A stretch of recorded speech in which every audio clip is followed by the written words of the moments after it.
Rudy Gonzalez. And again, we have a very special guest here today, Megan Pryor, and I'll introduce her later, but she's an apprenticeship coordinator for Operating Engineers Local 3. Megan. She's our real VIP today, but I'm sure my colleagues will agree. But I'm very honored that we have so many of the people who made this legislation possible here with us today. Congresswoman Anna Eshoo from San Mateo, well, more than San Mateo County. Congresswoman Jackie Spear, whom I have the honor of representing San Francisco with. Congresswoman Barbara Lee, right from across the ridge. And Congressman Mark DeSaulnier, who is on the Transportation and Infrastructure Committee. So he was really very much there in the shaping of all of this. This is about good paying jobs for America's working families. It's about clean air, clean water for our children. It's about quality of life improvement for families so they don't have to spend so much time on the road because of the investments in mass transit, the investments in roads and bridges to make them safer and to facilitate transportation, for moving people from home to work to school, for moving product to market in a much more efficient way, especially in our agricultural community, which is so important in California. The list goes on and on. And it really has some good things about saving the planet.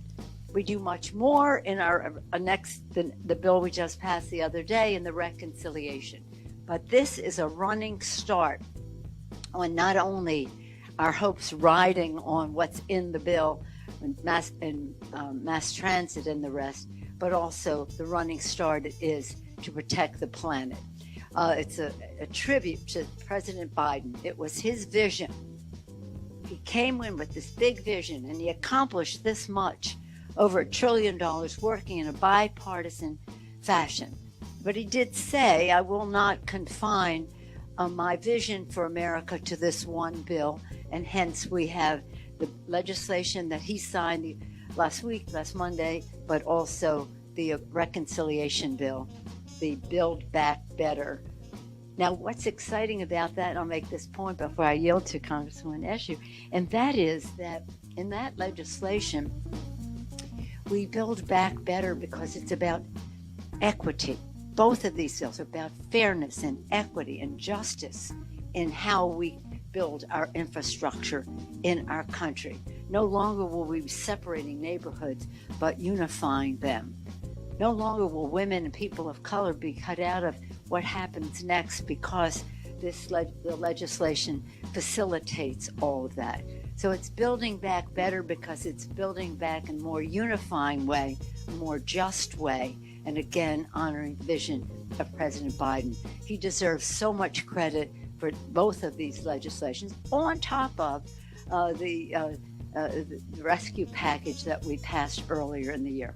All of it about good paying jobs, good paying union jobs, all about lowering costs for the consumer, all about increasing, as again, paychecks, all about lowering taxes for the middle class, and all of it paid for by making everyone pay his or her fair share. So it's pretty exciting. This is our first, we're back. We've tasked everyone to go out and tell everyone what is in this legislation. It's not just about what I talked about. It's about the safety of our bridges. It's about an investment in our airports. The list goes on and on. We can talk more about as we proceed with this. But again, I'm very honored to be here with my colleagues because the courage of the House Democrats really made this possible. The Senate did their work, but we had to sell it in the House as we were selling the other bill. None of this would be possible without that unity. And central to all of that, on one of the committees of jurisdiction for all of this, on the Energy and Commerce Committee, Congresswoman Anna Eshoo. Now, House Democrats have vowed to vote on Friday on an expansive domestic policy package that would overhaul large swaths of the American economy. That's after Kevin McCarthy derailed a vote planned earlier. And the final passage of the measure was ultimately delayed by McCarthy, who used his leadership privileges to rail furiously against the legislation. the administration, and the Democrats in an overnight speech that lasted an extraordinary 8.5 hours. House Majority Leader Steny Hoyer announced that they would return on Friday to vote on the bill known as the Build Back Better.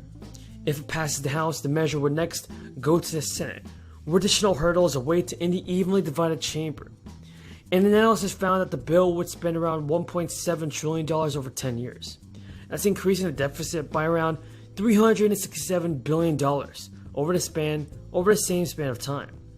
The score did not include estimates of Democrats' plan to raise revenue by increasing the enforcement of federal tax laws.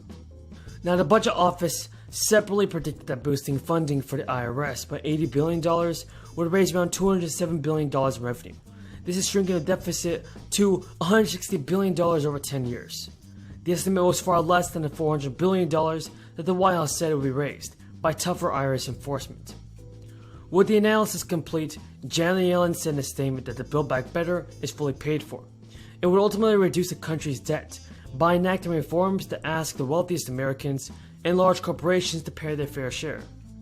The budget score appeared to be enough to placate word centrist, at least for now. The Congresswoman Stephanie Murphy and the co-chair, the Congresswoman Stephanie Murphy, said she would vote for the bill despite reservations about the overall size of the legislation.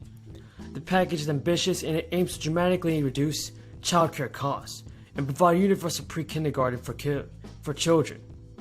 Now, Pelosi had twice attempted to bring the spending bill to the floor for a vote, only to see those plans unravel amid a standoff between progressives and moderates. But food security advocates breathed a sigh of relief earlier this year when a historic adjustment for the USDA boosted payments dispersed to low-income Americans who participate in the SNAP programs. People work towards hunger prevention say that safeguards like the SNAP benefits and expanded unemployment insurance, direct payments in millions, and the child tax credit increases help shield millions of families. And many people who receive SNAP benefits are in the workforce, but they still don't earn enough money to buy healthy food.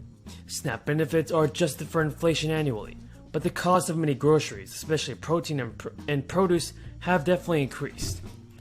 What are your thoughts on this, everybody? Tell me in the comments down below. And do you believe that President Biden is doing a good job in helping out the American people? I want to know your thoughts on this. That's not figured into any of this component. What we're focusing on is now the cost of energy that people are getting hit with all across the country. Yeah, we need to fund the government. The deadline there is December 3rd. This is a focus on the fact that this administration is intentionally shutting down American energy, making energy more expensive to help drive a need for renewables. This is a manipulation of the economy and causing pain for the American people as a result.